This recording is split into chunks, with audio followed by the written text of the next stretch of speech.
Comment dupliquer un élément par rapport à une distance? Alors pour ça, je vais créer par exemple un rectangle que je vais pousser, hop, je vais en faire un composant et on va l'appeler cube. Donc ça va être notre élément qu'on veut dupliquer par rapport à une distance donnée. Donc par exemple, je veux le dupliquer avec une distance de 100.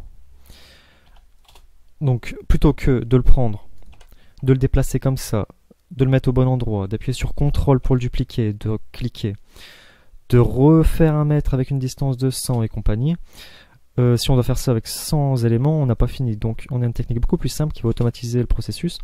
En fait, on va simplement définir notre distance ici, donc 100. On va prendre notre élément, on va le déplacer comme on avait commencé à le faire. On va le placer au bon endroit, CTRL. Et en fait, là, vous avez en bas à droite la distance qui s'affiche, 200 cm. Donc en fait, attention, parce que la distance affichée, c'est en fait la distance entre l'endroit où vous avez pris votre élément. Donc moi, je l'avais pris de ce côté-là, jusque là. Donc c'est-à-dire qu'entre ces deux points, on a 200. Donc ça n'est pas la distance là, donc faites attention de ne pas vous faire avoir sur ce point-là. Et donc, une fois que vous avez cette distance qui s'affiche, dès que vous avez directement relâché votre élément, vous allez faire étoile, donc qui est en fait le signe de la multiplication en informatique, fois le nombre de copies que vous voulez de votre élément.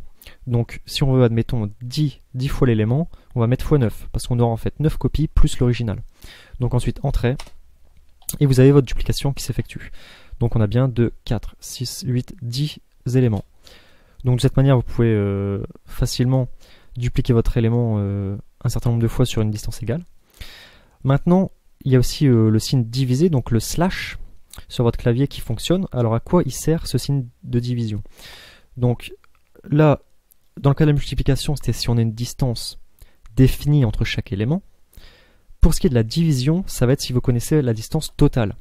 Donc par exemple, si j'ai cet élément que je veux le dupliquer sur, par exemple là, 2000 cm,